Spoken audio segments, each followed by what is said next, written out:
following video is brought to you by the Boston Sports Entertainment Network. Please consider liking and subscribing for more Boston sports content. I got the Boston Celtics going to the finals. I got to win the win. It's time to represent your city. Put your hands up. Colin, you know we do it for Boston. Hey, ain't nobody gonna like Boston. Yeah, hey, can't nobody do it like Boston. Where the legends get made, where the banners get raised, bright lights, big stage. Boston. All the fire we bring in a city full of rings, it's a beautiful thing out in Boston. And you ain't hard like that. You don't put it on the line with your squad like that. That's right, Boston. All we do is win like cigars in the gym, and we at it again. I say, Beantown, what's up? What's up? Beantown, what's up? What's up? Beantown, what's up? What's up? Beantown, what's up? What's up? Feel the energy shift, now we jumping at the gym. Represent, showing out how we ball above the rim. Larry Legend, 86, to the truth in 08. Cement your name with the all-time great. Still banner 18 in the Raptors. Celtic green, only green that matters. It's about that time. Ain't another city that's louder than mine. Always gonna shine with the game on the line. What you think was gonna happen, man? That's how we do it in Boston. Ain't nobody gonna like Boston. Yeah. Can't nobody do it like Boston.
I'm just realizing now that my mic has been muted this entire time. So that's great.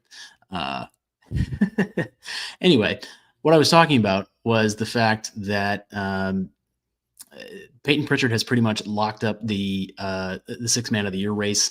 And I was kind of going over some of the details from the game last night in Portland. Celtics did not have Jayson Tatum. They did not have Kristaps Porzingis. They had no Drew Holiday. And the main guys in this game were Jaylen Brown, Peyton Pritchard, Derek White, Al Horford, and Luke Cornett. And as I was just saying, which nobody could hear, Jaylen had kind of a rough shooting night, and he was 7 for 23 from the floor, 0 of 4 from 3, but he did still have 8 rebounds and 8 assists and finished as a plus 15, which is encouraging. And in this particular game, basically all of the offense came from Pritchard and White. And what's fun about this is that they became the first pair of players in Celtics history to score 40 points apiece in the same game. And it's wild that that's never happened before. You would think, Tatum and Brown would have done that. You would have thought that maybe like Pearson, Antoine Walker might have done that. You would have thought that Bird and McHale might have done that. I mean, there's so many different pairs of players that could have done that. And the fact that it's Derek White and Peyton Pritchard who are the first ones, that is pretty incredible.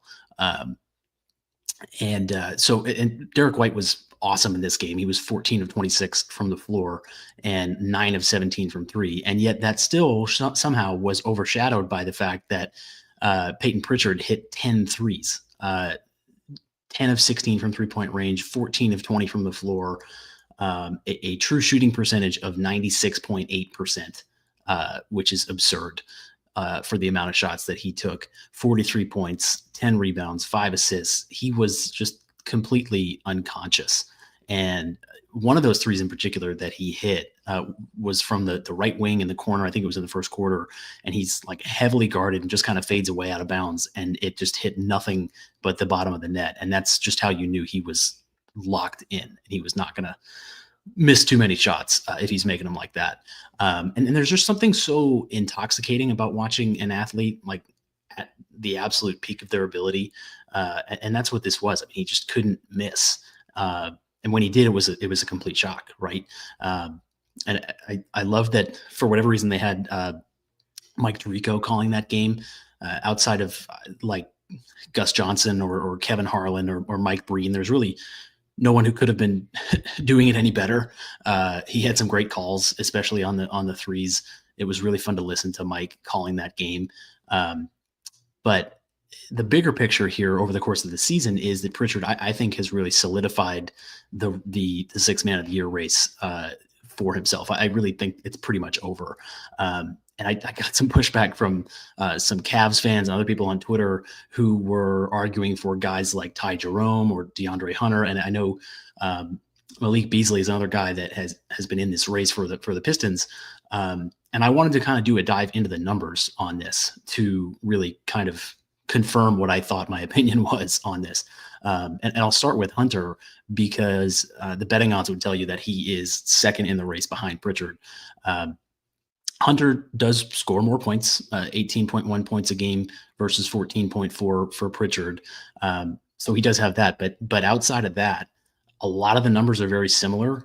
The rebounding numbers are very close, steals, blocks, free throw percentage. But where Pritchard really takes the cake is with his efficiency. I mean, he has a better field goal percentage, better 3-point percentage, a better effective field goal percentage, true shooting percentage. If you're into the advanced stats, like VORP, which is basically the basketball equivalent of WAR in baseball, Pritchard blows Hunter out of the water. He's a 2.6 and Hunter is a 0.7. And the other thing is that Hunter has started 7 games this year. Pritchard has not started a single time, not once. So, and the other note I made here too is that Pritchard's offensive rating per 100 possessions is 134. And defensive rating per 100 possessions is 114. Hunter is a 120 and 118 respectively. So Pritchard is better on both fronts than Hunter. I don't think it's particularly close with Pritchard and Hunter. I really don't think there's even an argument at this point. And then if you want to look at Beasley, first and foremost, I would disqualify Beasley from the start because he has started 14 games out of the 63 that he's played. And Pritchard, again, has not started at all. So that works in Pritchard's favor. They play about the same amount of minutes per game. And once again, Beasley has like slightly higher points per game at 16.6 versus the 14.4 for Pritchard.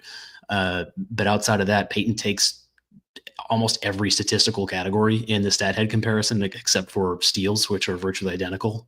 Beasley's got 0.9 and Pritchard is at 0.8. So And Pritchard is better in rebounds, assists, blocks, field goal percentage, 3-point percentage, free throw percentage, effective field goal percentage, true shooting percentage. And again, if you care about the VORP number, he's better, 2.6 versus a 1.5 for Beasley. So, and again, his offensive and defensive ratings per 100 possessions are significantly better than Beasley's. So once again, from a statistical perspective, Beasley just doesn't have the numbers to stack up to what Pritchard has done. And lastly, I will look at one more, and that is Ty Jerome. And that's because I feel like it, because I was in some arguments about this earlier today. I was being told that Ty Jerome should be in the conversation. First of all, he's 5th in the betting odds, which would tell you that he has virtually no chance at this point with only 20 games left or so on the schedule. But the basic summary is that Pritchard has more points, rebounds, and assists. Jerome does get more steals, and his efficiency stats are slightly better with the exception of the effective field goal percentage and true shooting percentage, both of which Pritchard is better.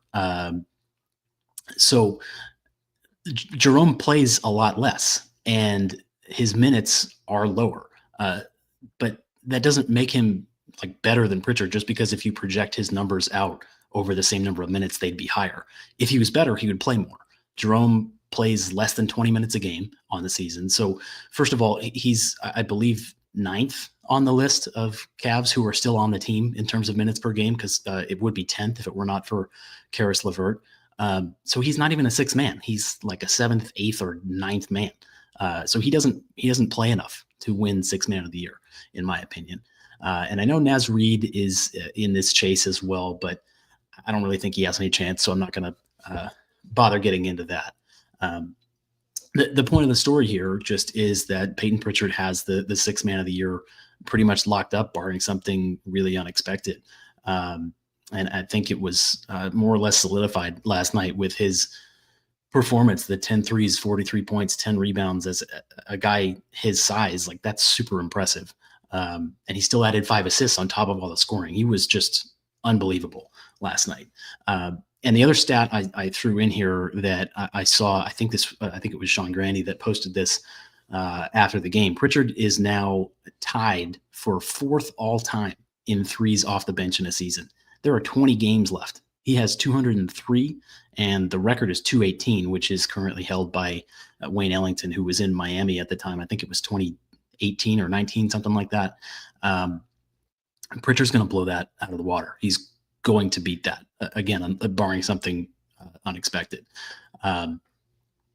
So moving on, as I said at the beginning of the podcast, which a lot of people probably didn't hear because I had my mic muted like an idiot. I would talk about the Nuggets and Cavs games, but I think those really have been discussed enough at this point, just because it's been a few days. So I wanted to look at what's coming up for the Celtics as well. So tonight, they're at home against the 76ers. They are playing just about nobody in this game. Once again, the Celtics are without Porzingis and Holiday, and you can add Al Horford and Jaylen Brown to that list as well. Tatum has been listed as questionable all day. I know Al Horford doesn't play back-to-back, so that one's not really surprising. You'll still have Pritchard, Derek White, Luke Cornett, Sam Hauser, Keita, Torrey Craig. I guess I would expect to play some tonight just because he was a DNP last night against Portland, and I'm theorizing that may have been just because they needed to make sure they had a roster to field for today, knowing they might not have enough guys. And this was a subject that I saw thrown around on Twitter earlier today as well. And some Celtics fans were getting a little bit defensive about it, but I really don't think it's outrageous to speculate that the Celtics might be resting up for the real game this weekend, which is against the Lakers on Saturday night. And I mean, that's the marquee matchup of the weekend, with Luka Doncic being in LA now and LeBron just surpassing 50,000 points, and Tatum being in the face of the league discussion and all the debates that have gone on surrounding all that. I just think it's fair to raise the question and to wonder whether the Celtics really just aren't worried about what happens against teams like Portland and Philadelphia, who are nowhere near as good as they are, and they're just getting everybody ready to show out on the national stage, in the game against the Lakers on Saturday. And then on the Philly side for tonight, Tyrese Maxey is out. Embiid is done for the year. Jared McCain has been out for the year for a long time. And Paul George has been listed as questionable going into this one as well. It's basically going to be like, and again, I haven't seen whether it's confirmed whether Jayson Tatum is playing tonight. But in any case, if he doesn't, it would basically just be Derek White, Peyton Pritchard, and the main Celtics going up against the Sixers, who are Kelly Oubre, Quentin Grimes, Gershon Yabusele, Andre Drummond, and Ricky Council. So really a thrilling matchup. And I love basketball, so I'm going to watch no matter what. I like doing the multi-view on League Pass and trying to watch as much of the league as possible. Like I'll watch the Jazz and the Nets on Tuesday night at, with a 10 o'clock tip. I don't really care. It doesn't bother me if nobody plays in this game. I honestly think it just presents an opportunity for some of the guys who are lower in the rotation to get some more minutes, try to prove themselves. And I enjoy getting to see those guys have their chance to show what they can do. Outside of that, I really don't think that Celtics fans need to be overly concerned with the result in this game, because it's really just not that important. The 1 seed is pretty much out of reach in all likelihood. And my dream was for the Celtics to get into the 1 seed. I said they'd have it by Christmas. They didn't. I said they'd have it, before the All-Star break. They didn't. So I think that the Cavs are going to hold on to that, barring a major setback for the Cavaliers. The 1 seed is out of reach, like I said. And if you lose to the 76ers on the second night of a back-to-back with a lot of your best players out, with the Lakers game coming up on Saturday, like, I don't think that we should take that too hard.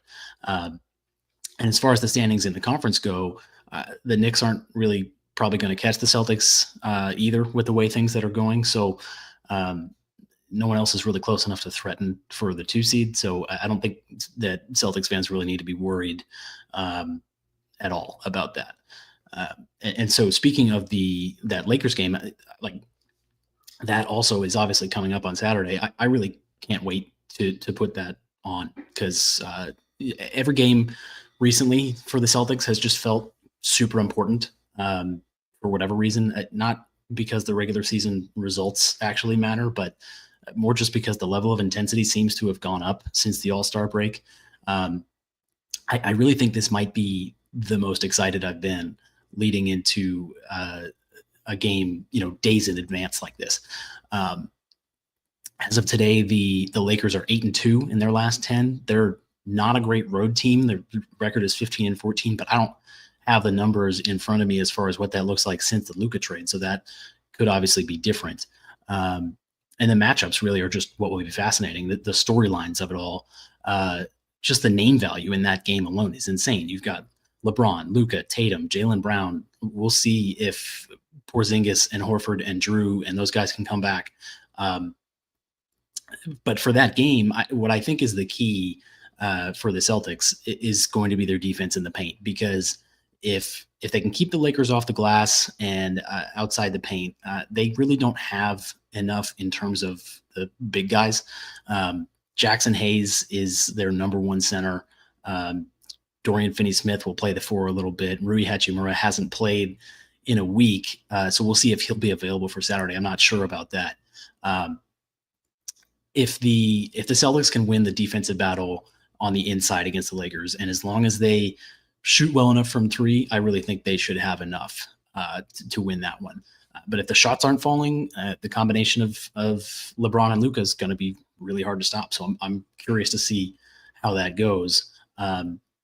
And just as a side note, there's the potential that it's it could be a finals preview, and it would be an awesome finals matchup. And I said the same thing about the Nuggets, and the reason I felt that way about them is just that, again, the matchups are all so good. Each team kind of has the way that they play, and it's kind of a battle of like competing strategies. I mean, the Nuggets are not really a 3-point shooting team, but they dominate in the paint. They get a lot of points inside the paint.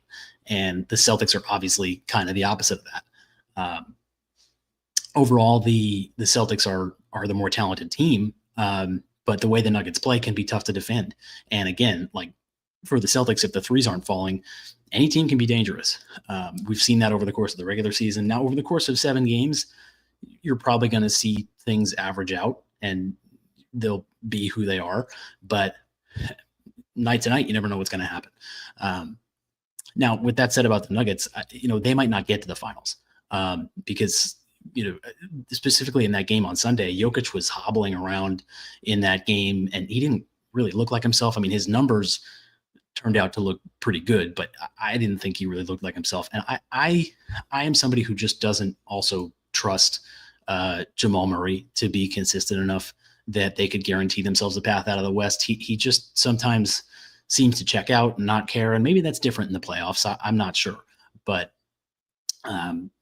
getting back to the Lakers, I mean, that obviously would be a great matchup in the finals too, because number one, in order to get there, they probably have to go through at least one of OKC or Denver. They might be kind of beaten down after that. But defensively, the Lakers are really, really good. And they might have the horses to shut down an OKC or Denver, a team like that, or at least slow them down. And this ties into a question that I got from a mutual follower on Twitter, my guy Big J on Twitter, before the game or before the show. And it's kind of a perfect segue. Who are the teams that I'd most like to see the Celtics play in the finals? And the criteria for this from the question was, who would be number one, the easiest to beat, and then secondarily, what would be the best storyline? So out of the teams in the West, just to set this up, I think the real contenders are the Thunder, the Lakers, the Nuggets, the Warriors, now that they've added Jimmy Butler, and I reluctantly will add the Timberwolves to this just because of the Anthony Edwards factor. I don't really believe in the Grizzlies or the Rockets. I think that the Grizzlies are really sliding right now, and the Rockets are just too young. I don't see them making it out of the West. Also, the Grizzlies give up 117 points a night. Like the Celtics would have a field day with them. So starting from the teams on that list, I think the most beatable team, I actually do think it's the Nuggets. And I say that because, as I mentioned earlier, I think Jokic might be dealing with some nagging injuries, and they don't have shooters. They do not have shooting. They need a 3-point shooting wing so badly. And over the course of a 7-game series, I think they just would not be able to keep up with the 3-point shooting. I think that it would wear them down, and they probably could not ultimately win that series against the Celtics. After that, I think I'd go with Minnesota. And they've just been so up and down this year. They're not that far over 500. But I do fear that they would get hot, and it wouldn't be impossible for them to make it a series. I do still think that the Celtics are good enough that they wouldn't be too tough of a matchup at the end of the day.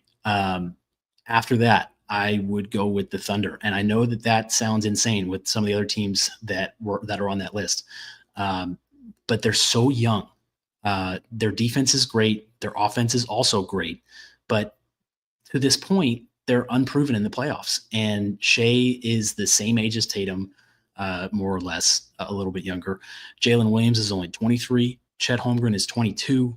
Isaiah Hartenstein is 26. Aaron Wiggins is 26. Lou Dort is 25. Cason Wallace is only 21. Isaiah Joe is 25. The oldest guy on the team is Alex Caruso, and he really has no significant postseason experience to speak of outside of, and now I'm not even remembering if he was on the championship team in the bubble. Someone please correct me if I'm wrong on that.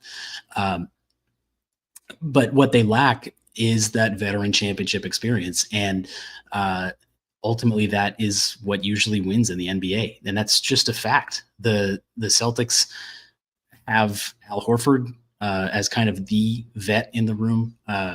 Drew Holiday won before he even came to Boston. And now the rest of the team are all champions too. So they've all been there before. And I just put a lot of stock in that. I think the Thunder are beatable. for the Celtics. And I think that there's a decent chance that the Thunder won't even get to the finals to begin with, similar to the Nuggets, because, there's just some things that could go wrong in their path. It's a much tougher path for them out of the West than it is for the Celtics to come out of the East. After that, I think second from the top would be the Warriors. And that has to do with the fact that Stephen Curry has been a killer to the Celtics before. It would be the rematch from 2022. The Draymond Green storyline would be interesting again. And obviously now they've added Jimmy Butler from the Heat, who has been a direct rival to the Celtics for years. And once again, I don't know if the Warriors can get there, but if they can, it would be a great series. And I don't think it would be easy for the Celtics. And of course, this is assuming health, but the matchup between Kristaps Porzingis and Draymond Green would be fascinating too, because Porzingis on the offensive end should be able to get his, and he would draw Green out to the perimeter a lot. But would Draymond push him around? Would Draymond get under his skin? That would be fun to watch. I'm sure Porzingis could hit some of those free throw line extended jumpers that he likes to hit over smaller defenders. He might be able to do that, but I'm sure Draymond would be physical with him. So that would be really, really interesting. And then atop the list, the one that I want to see the most is the Lakers. And that's because it's by far the best storyline. LeBron is 40 years old. He's still putting up numbers on par with what he was doing 10, 15 years ago. And then they were just gifted Luka Doncic after an idiotic move by the Dallas Mavericks. So on top of the LeBron storyline, it's now also a rematch for Luka, and he's got multiple chips on his shoulder in that series if it does happen. I mean, he's going to want to stick it to the Mavs for letting him go, and then he would also want to beat the Celtics because they just beat him last year. And then, on top of that, imagine if the Celtics can win that series. Tatum has a head-to-head finals win against LeBron. That would be a good thing to have in your pocket as a Celtics fan. And again, LeBron's 40 years old, so how much good does that do you? But he'd be potentially 2-0 against Luka head-to-head in the finals. They'd be the first back-to-back champions in a long time. And it would set up for so much really intriguing conversation going on or going forward for the years to come, because the Celtics-Lakers rivalry would be rekindled. And the Celtics would be a budding dynasty at that point, and they still are the team to beat right now, with so many teams trying to get to where they are and trying to build their teams, specifically to beat them in the East, at least. I think that's the best possible scenario. I absolutely want a Celtics-Lakers finals. So shout out to my guy, Big J, for the idea on that topic. And I think it was a good one. And again, I'm excited for tonight, watching the Hospital Celtics against the Hospital 76ers. But I'm looking forward more to that game on Saturday. So I think I'm just about done here, but before I wrap it up, I will throw it out for if anybody wants to stop me, if anybody's in the chat and wants to throw out a random question about anything, please feel free to do so.